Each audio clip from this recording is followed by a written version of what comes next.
চলে যাচ্ছে আপনাদের শহরগুলি ছেড়ে। এই অট্টালিকার ভালো লাগছে না। আমার শহরটা আপনাদের দেখানোর চেষ্টা করবো। হ্যাঁ, আমার সাথে ভিডিওটা কন্টিনিউ করবেন। সিএনজি থেকে উঠলাম, শুরু থেকেই সদরঘাটে নামলাম, পরিবেশগুলি দেখলাম, মানে কেমন যেন একটু তৃপ্তি লাগছে আপনাদের বুঝিয়ে বলতে পারবো না। তারপর টিকিট কেটে নিলাম, তারপর আস্তে আস্তে সুন্দরভাবে সদরঘাটের দিকে ঢুকে গেলাম। মানুষের কোলাহল, মানুষের ভালো লাগা, দীর্ঘদিনের স্বপ্ন দেখা যাচ্ছে এখনই।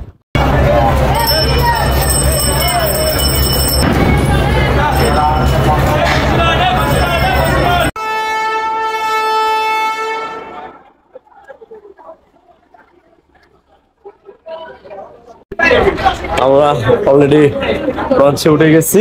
এখন আমাদের ভাগ্যযাত্রা শুরু।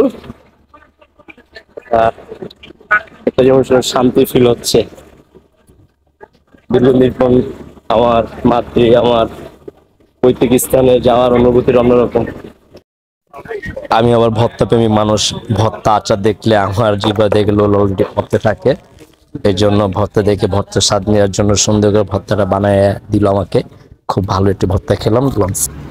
নদী মিল যখন তাকে নদীর বেড়ি দেখে পুরো অবাক হয়ে যাচ্ছে, এত সুন্দর পরিবেশের সাথে এত ভালো লাগছে আপনাকে বুঝে বলতে পারবো না।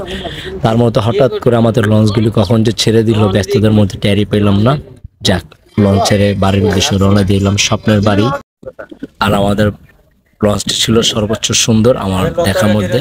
হঠাৎ করে আপনার লঞ্চ ছেড়ে দিল, খিদে লেগে গেল, এই জন্য খাবার আয়োজনের ব্যবস্থা চললো একদম মনের মধ্যে। লঞ্চের মধ্যে খাবারের যে একটা মজা, খাবার যে আনন্দ, তাজা তাজা মাছ। তারপর হঠাৎ রেডি হয়ে নিলাম নদীর মাঝে। কিভাবে আমরা নদীতে নামলে যদি ডুবে যাই বা লঞ্চের জন্য ক্ষতি হয়, আমি সে প্রস্তুতি নিচ্ছি এক এক করে। মানে কিভাবে পরিপাটি করে সাজতে হবে নিজেকে, আমি আপনাকে দেখানোর চেষ্টা করছি। তারপরে লঞ্চে ঘুরলাম সুন্দর মতন, মানুষের জীবনযাত্রা দেখলাম। আসলে ঢালা বিচের মধ্যে এক প্রকার মজা আছে, যাদের বরিশাল বাড়ি তারাই বুঝতে পারবেন, তারা বলতে পারবেন। আস্তে আস্তে ঘুরলাম, ঘুরে আপনারা আমার সাথে ভিডিওটা কন্টিনিউ করেন, তাহলে বরিশালের এবং ভোলার যে একটা ঐতিহ্য ঢালা বিছনা আপনারা বুঝতে পারবেন। যদি ঢালা বিছনা একজনের বাড়িতে না যান, তাহলে ভোলার বা বরিশালের যে আনন্দ তা আপনি খুঁজে পাবেন না। আমি টুটি টুটি করে সম্পূর্ণ লঞ্চটি দেখানোর চেষ্টা করলাম। ছাদের আবহাওয়াটা খুব সুন্দর ছিল, ছমছম অন্ধকার, ছমছম আলো, চারিদিকে নদীর শাঁসার শব্দ, আর দূর থেকে লঞ্চগুলো অনেক সুন্দর দেখা যাচ্ছিল। মানে অন্য একটা ভিউর মধ্যে হারিয়ে যাচ্ছে, নিজে কেমন লাগলো। তারপর ইঞ্জিনগুলি দেখেন, কত বড় ইঞ্জিন, আসলে নিজের চোখে না দেখলে বুঝতে পারবেন না কী মাধ্যমে চলে। আর নদীর যে ঢেউর কথা তো আর কি বলবো, দেখতেই পাচ্ছেন। তারপরে মানুষের জীবন জীবিকা দেখলাম, আর নদীর ঢেউর কথা আর কি বলবো। সব কিছু মিলে সুন্দর একটু সময় কাটাচ্ছিলাম। আর চারিদিকে কুয়াশা আর অন্ধকার, অন্ধকার আর কুয়াশা। আর মানুষ কত সাহস নিয়ে কীভাবে বসে থাকে আমি নিজে তা জানি না। আস্তে আস্তে আমার ঘাট দেখা যাচ্ছে, স্বপ্নের বাড়ির ঘাট দেখা যাচ্ছে। এভাবে ঘাট একদম নিজের বাড়ির আঙ্গিনেই ঘাট বিড়লো।